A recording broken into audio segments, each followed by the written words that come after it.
So now this current state of affairs or the situation is of agile software development is already very difficult. But now AI comes into play. So what is the situation and what role does AI play now in agile software development? What can you observe there? In the lab attacked these and found that we could steal credentials for basically all the major players. So Google, Microsoft, PayPal, car services. They were all affected by vulnerable third-party Android apps leaking their credentials.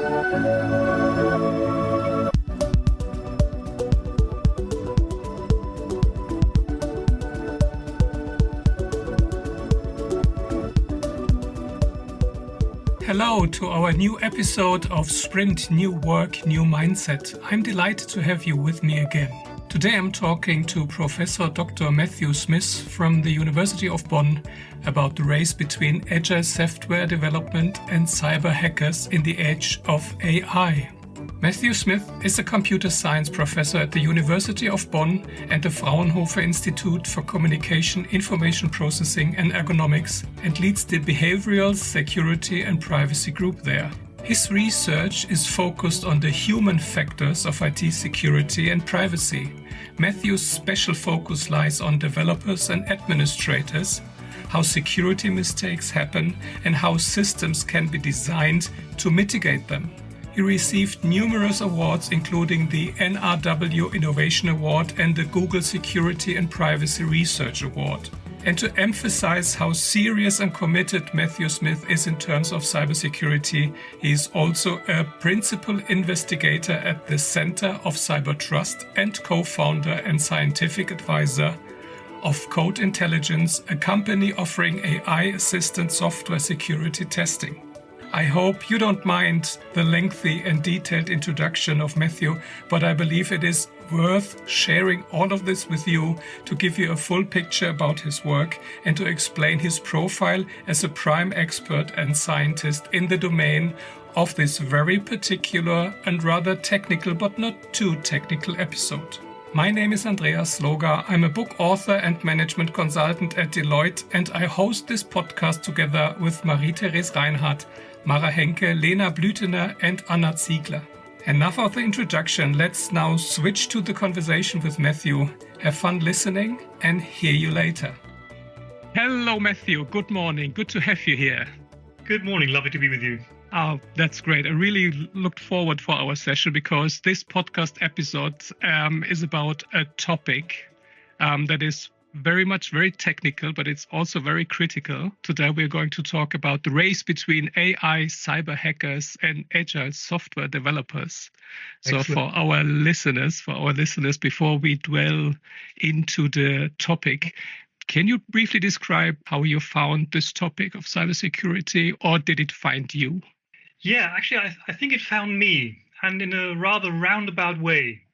So I studied computer science at the University of Siegen, and avoid all security lectures. I had no interest in the topic whatsoever. It just seemed like something which was complicated and got in the way of things. I wanted to make things, I wanted to build things, so I did not take much account of security. It wasn't until I was doing my PhD that I found the topic. And that happened because I was working in the area of grid computing, so the predecessor of cloud computing, and saw that usability was one of the big hindrances why people weren't using it. So I was devoting some of my time at the University of Marburg to making grid computing more usable.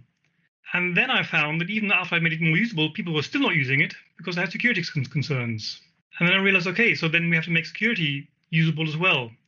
And that brought me into the field of usable security and privacy, where I've been working for over a decade now and couldn't love it more. So sounds like you found your passion in this topic. And we've both met a few weeks ago in Berlin during a very interesting and I would say thrilling event, Integration 2023 in Berlin, where around 35, I believe, experts in AI and cybersecurity came together in Berlin to discuss those challenges. And then during this event, also the idea to delve into this topic with you in more detail in the podcast came to my mind.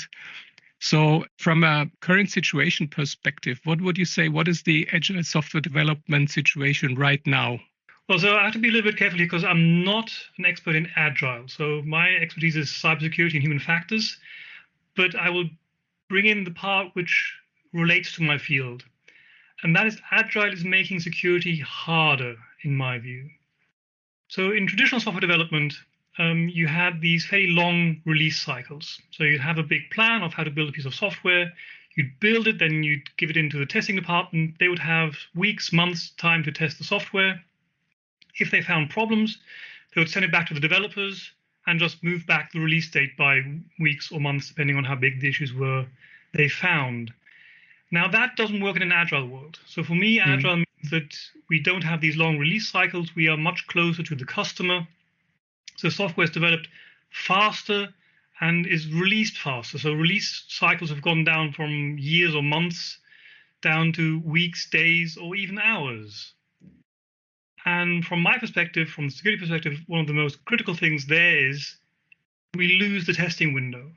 You can't have a testing team take weeks to test something which is released on an hourly basis or weekly basis. And that creates a huge problem for security because security testing is absolutely critical. Because even the best developers make mistakes. And this is where kind of the core human aspects part comes in. Developers are human and humans make mistakes. You can train them as much as you want. You cannot reduce errors to zero. So we need defense in depth.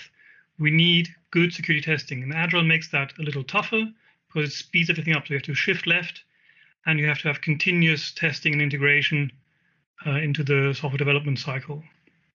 Yeah, even though you said that agile is not your domain and not your dominant topic, but you described it very precisely, and also what agile software development actually aims to achieve. But the issue also I'm seeing here is that the methodology of building software incrementally and iteratively is still based on, let's say, old-fashioned technology and ways of programming. So whenever it comes to software development, also these principles and the technology of continuous delivery and continuous integration and automated testing should go hand in hand together with this integrated and iterative software development approach. But this is what I can see not the case in every company. So they're trying to be more productive by speeding up the release cycles, but we are missing to implement also in parallel the technologies which are relevant and critical to make it also reliable, also to cope with the testing efforts. But why is this not the case? Is there any insights you can share with us why this is not the case? Yeah, so absolutely. I agree with you that we have to integrate testing into the CI/CD and get it really up to speed. And the reason that's not happening is because security testing is very hard. So again, it comes back to human factors. Getting good software developers is hard. So companies are struggling to find enough good developers. It is even harder to find good software security testers. And the tools currently are often subpar. So in my group at the University of Bonn, we do lab experiments with developers. So we bring them into the lab, give them tasks, and see how they perform and see where their problems are and how we can build tools to better serve them. And we've done that with software development, and we've done that with software security testing. And for instance, we tested static analysis versus dynamic analysis. So the Clang static analyzer against libfuzzer and AFL++. So the different, actually not AFL++, AFL, to see where the people struggle with these modern testing tools.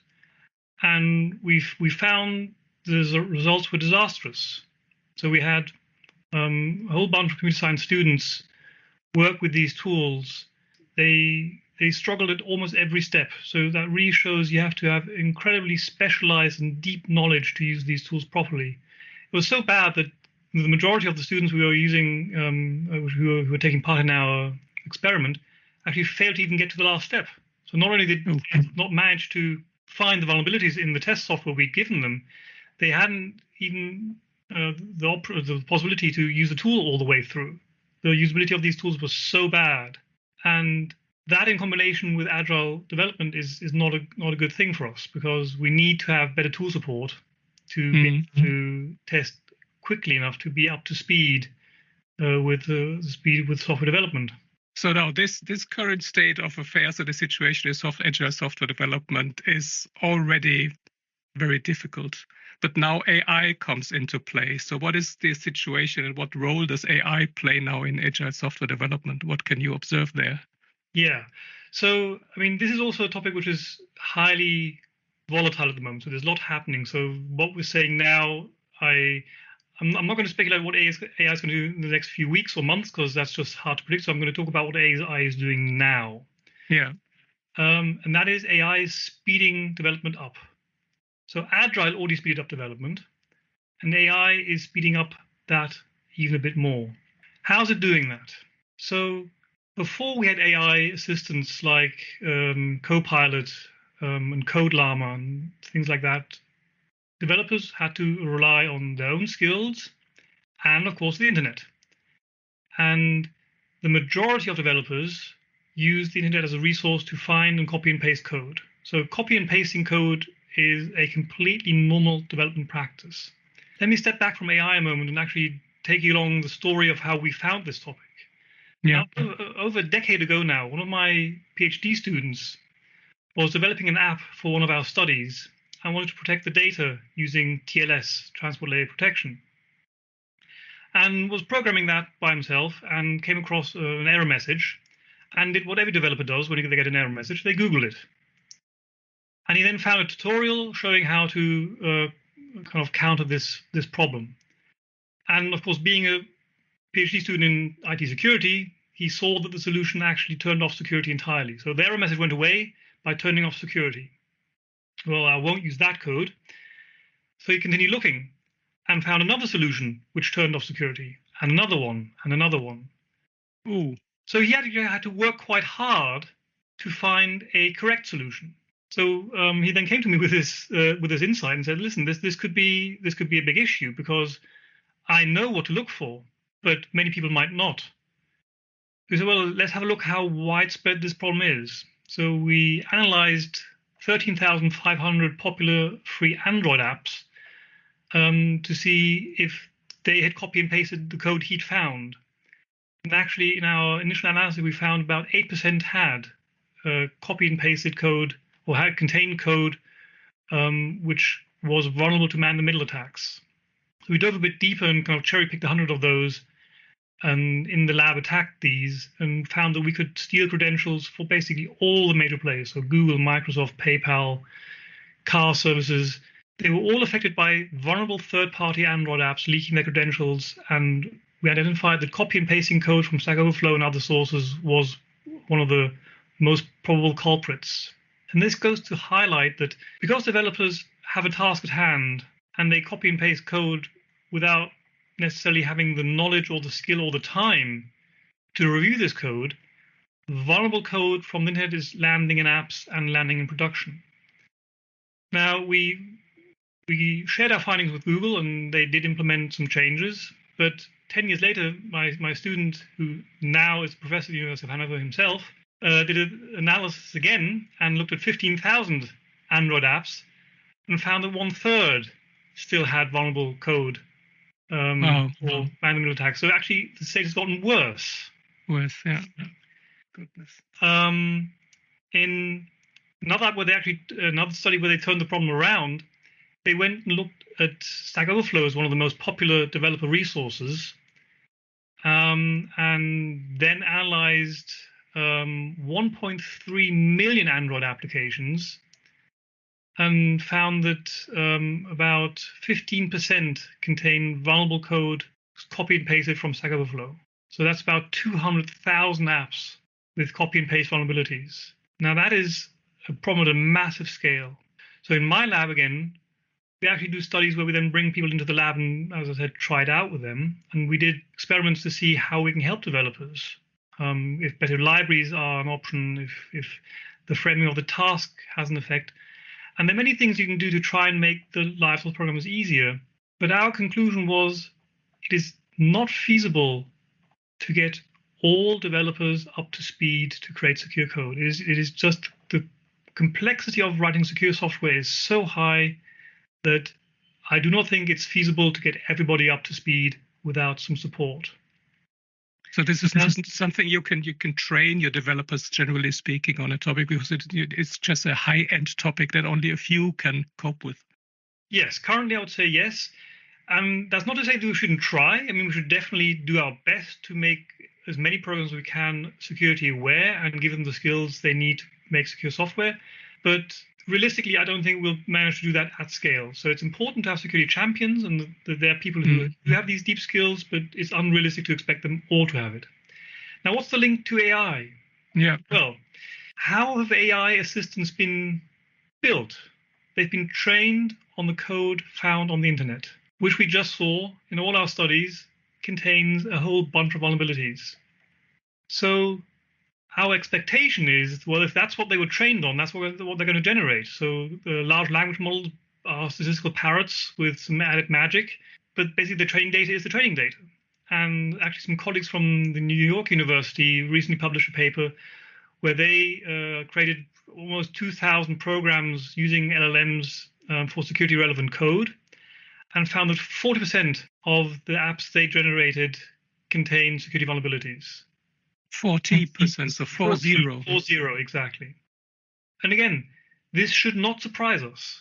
The data they were trained on contains massive amounts of vulnerabilities. So of course, what they generate also contains vulnerabilities.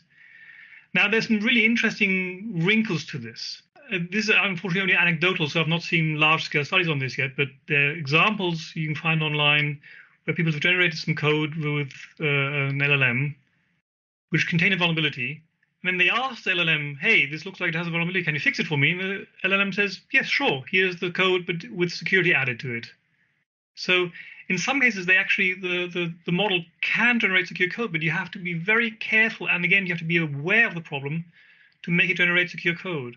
And then we're back to the problem again. The developer, it all rests on the shoulders of the poor developers who have to know when to look, know how to look, and know how to use the tools to avoid these problems. Now, the 40% value I just cited was, of course, an in vitro experiment. So that was security researchers purposely generating security relevant code. The question is, does this carry over into the real world? And to the best of my knowledge, there's no peer-reviewed paper out yet looking at this problem, but there's one preprint. So you have to take this with a bit of caution. This has not been validated by other scientists yet, but it looks fairly plausible to me. There's some researchers actually looked at code published on GitHub and looked for code which was generated by Copilot. And they actually found that 30% of the code they found on GitHub, which was generated by, which they could identify as being generated by Copilot, again, contained vulnerabilities. So slightly less than 40% of the in vitro experiment, but 30% in vivo is still massively bad. We can see a trajectory coming here. Agile is speeding up development cycles and speeding up development. LLMs will speed up the production of code. So each separate developer will become more productive with LLMs. So the amount of code we're producing will be larger. That code will contain vulnerabilities, and testing is too hard and too slow. This is already not shaping up to be the best picture for software security. Now, the final chapter in this saga is the attacker. And here we also have a change in the threat space due to AI. Because like I said just now, it seems very likely that AI will significantly increase productivity of developers. I mean, there'll be some wrinkles along the way, but I think there's no question that tools will make things faster. At least in my personal experience, the tools are helping us, and I'm pretty sure that'll bear out in larger scale studies as well when they happen. But that also means they'll be helping the attackers as well. Not only in their regular coding work. I mean, attackers also have to write software to perform their attacks, but they're also already commercially available large language models specifically geared towards malicious use cases. So to help people commit fraud, or to help people write malware. I mean, there are LLMs specialized on writing malware right now out there and available. Just like with Copilot and other software on the good side, these tools aren't perfect yet. They'll be getting better, week by week, month by month. But even now, they already can cause damage, and I think they will both increase productivity and quality on the attacker side. So right now, the highest level of attacks, quality of attacks, are the purview of nation-state attackers, or attackers who are kind of associated with nation-state attackers or nation-states. They have the best tools, they have the best resources, they have the best knowledge, they have the biggest trove of 0 days to conduct their attacks with. And then you have the long tail of more unskilled attackers who still can do a lot of damage because, of course, a lot of the targets out there are soft targets. So while the nation-state attackers usually go for the hard targets, there are enough soft targets for the mid-range and low-skill attackers to have their targets as well. My prediction is, and this is really just a prediction right now, these bad AI assistants will both increase the quality, the quantity, and the speed of attacks happening. This sounds like a vicious circle. So from a corporate perspective, so being a company with or a CIO within a company, or the chief information security officer within a corporation. Now, this sounds like it's the race between the hedgehog and the hare. So how do I deal as a corporation with this situation? So on the one side, I'm forced from an economic and competition perspective to speed up my software development cycles and the productivity. And so I understand that developers use AI. So even my average developers boost their productivity, and also my talented ones benefit from this. But then I'm opening the doors for large vulnerabilities and open the doors for hackers. And what would be then the next step, or what is the suggestion? Should we then stop AI, generally speaking, on a software development side, or can we slow this development somehow down? Yeah, that is an excellent question. So let's look at all the factors. So we have 4 things creating this perfect storm. Agile is speeding up development. AI is speeding up development. Testing is currently too hard and too slow, and attackers are using AI to speed up and increase the quality of their attacks. Now, what can we do? Can we get rid of Agile to slow things down again? Seems unlikely, because Agile does have many benefits, so I don't see a good business case for going back to the old model of software development where you have weeks and months to do software security testing. Can we get rid of AI? Well, it would be nice if we could, but again, it seems unlikely from a business case because the competition will be using AI. So if you don't, you might just find yourself being outperformed by a competition. And the attackers will be using AI, no matter what we do on the good side. So that seems like something where we don't really have much option to slow down. That only leaves one thing to do, and that is we have to increase the speed and quality of software security testing. And that's where then AI comes in on the good side. So we have to create tools and use tools to test at high quality at the speed of the current development process. And that's, I think, where the future lies. We have to assist the human developer and the human tester with good AI tools to assist them in creating secure software. So that would be kind of lead me to a recommendation that we focus on training the software developers, especially the testers, how to benefit from AI capabilities and how to apply them in order to improve the quality, the testing quality, to step into a continuous testing approach and also automated testing approach with which is then AI enhanced or AI enabled. Is that then the way forward? So ideally, we wouldn't even have to train them. So our goal in the research field of usable security and privacy is to make the tools so easy and so intuitive that people without specialized knowledge can use them. So the goal has to be that every developer is supported by AI-based software security testing without needing specialized knowledge. So this is something which needs to be automated and stowed away in the infrastructure of the software development process. So it has to be integrated into the CI/CD pipeline. It has to so basically every commit which ends up in any repository in your company should automatically be tested, and mistakes or potential problems need to be kind of registered and dealt with right away. That's also actually economically sensible, because one of the big downsides of having the kind of the old traditional testing block, where you have kind of a large chunk of development and then a large chunk of software security testing, mistakes are then often found weeks or months after they were made. You then have to go back and figure out, well, who made the mistake, what code does it really involve, what has to be changed, and then the developer has to spend time kind of getting back into the headspace they were in there and kind of understanding what they were doing. It's much easier to kind of get the notification, hey, that code you checked in 5 minutes ago actually contains a vulnerability. Can you please fix it? Because it's still fresh in your mind. It's much easier to fix something you've just built than fixing something you built half a year ago. So this not only makes sense from a security perspective, it also makes sense from a business perspective.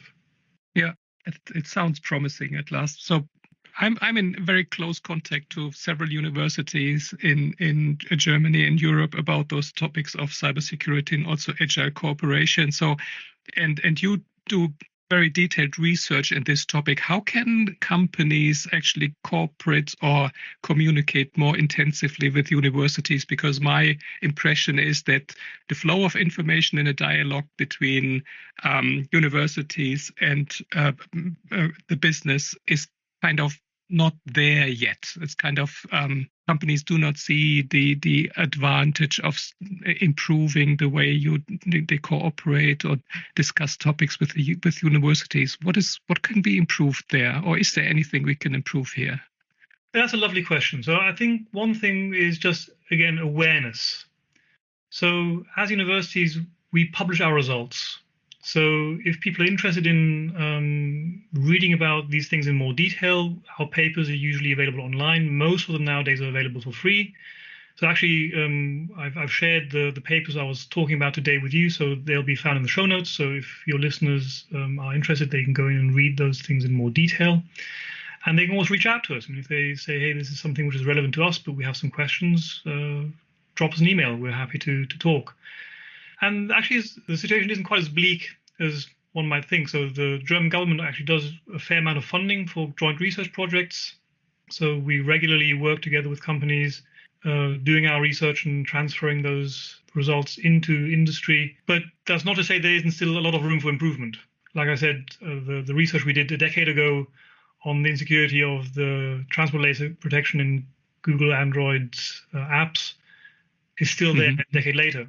Even though we have been talking to them, industry does take a long time to update its processes, I find sometimes. But of course, they have a lot more concerns than we do. I mean, researchers are a lot freer. We can pick our problems and move where we want without having to worry too much about what our customers say. Yeah, that's true. Well, this is a benefit that the industry can profit from. As a last question, I know you're a scientist and not a clairvoyant, but what would you predict for over the next 12 to 24 months in this area of AI and agile software development and cybersecurity? What do you believe? What is your prediction? How all of this, the whole topic, will evolve? I'm very tempted to give a hard pass on that question. Things are moving so fast at the moment. It's dizzying. So one of the things which I actually find quite vexing is that the AI space is moving so fast right now that a lot of the papers are being published on preprint servers before they actually got through the peer review system, because the world is changing so rapidly that the half year it usually takes for scientific papers to be vetted is just so onerous on the authors that they're now kind of going straight to the public, which is not the best scientific practice. I know peer review has its advantages and disadvantages, but I'm not that happy with this situation. And that just also makes predicting things even harder, because you have less solid information to base your prediction on. But I'll give it a go anyway. Yes, please. I think the quality of the code assistance will increase, but not to a point that it makes developers obsolete, like some people predicting. I think developers are going to have their role and their purpose for many years to come, but they will have to adapt to the new landscape. So just like when we moved from programming assembly code to high-level languages, or we moved from using text editors to using IDEs, AI is a new tool on the block, and we need to start using it effectively and safely. And that will require some rethinking of some processes. So I think that's kind of for the agile world, we have to invest in using these tools properly. On the security side of things, unfortunately, I have a slightly bleaker view. I think that hackers are going to learn quicker than the defenders, and we're going to see more high-quality attacks coming at a faster pace. And that really means we need to invest in automated security testing as fast as we can, because already in the old world, security testing was not fast enough, was not good enough. And humans are completely out of their depth when things speed up even more. So we need to get automation into the software security testing lifecycle ASAP. One important thing when selecting a tool for assisting your security testing process is to make sure that it is usable for the developers and the testers using it. So many tools out there are too complex and error prone. So particularly the static analysis engines usually create a lot of false positives. And that is then something which actually turns out to be more of a burden for your developers and your testers. So you definitely want to carefully evaluate the tools to make sure that they have the best interest of the developer in mind. So my particular advice is go with the dynamic testing tools because they have fewer false positives. They are a little more complex in setting up. I mean, the companies out there are getting better. And I mean, I have a slight conflict of interest in this area, so I don't want to go into too much detail here, but make sure that the tool actually does help and not hinder you. In the interest of full disclosure, I want to let everybody know that I'm on the board and shareholder of a company, Code Intelligence, which is active in the AI software security testing space. So take my views into account there. All the facts I'm talking about are backed up by the papers, which will be shared in the show notes, so you can make your own mind up there. I put my money where my mouth is. I strongly believe that AI-based software security testing is very important, but take that as a background into account. Thank you very much. I take this as a positive because it shows how intensively the cooperation between universities and the industry can be, and that you're really honest about what your research is all about. So thank you for this comment. Yeah, thank you. Even though I said at the beginning that this episode is going to be rather technical, but in the end, I have the impression that everything we shared is very practical in terms of how it can be applied and what to expect and how to approach the whole subject. So thank you very much, Matthew. It was a pleasure, as it always is, talking to you. And I wish you all the best for your researches and your students. And I hope we will talk to each other again to see how your predictions will come alive. Thank you very much. Well, maybe we can do another episode in 1 year and see how things stacked up. Perfect. Yeah, let's do that. So much for the insights into the research findings of Matthew Smith from the University of Bonn on the current state of the race between agile software development and cyber hackers, both of which are benefiting from the possibilities of AI in their own way. I believe the exchange with Matthew provided a very clear and extremely well-founded description of the critical situation that companies, but also society as a whole, will find themselves in if the approach in the context of agile software development and the strategies and methods practiced therein to ensure secure development results will not radically change. The consequences of the constantly growing number of companies that are affected by successful cyber hacker attacks cannot be overestimated, and companies do not only suffer significant economic damage, but whose data losses also pose a serious threat to us individually, the company's customers and users. The use of AI in the context of agile software development in particular can only be applied safely to increase the productivity of software developers if the subsequent processes for quality assurance and troubleshooting of the development results are geared towards this and have the corresponding capabilities continuously identify security vulnerabilities. If this principle is ignored or the criticality of the resulting vulnerabilities underestimated, companies and software vendors are taking a massive risk.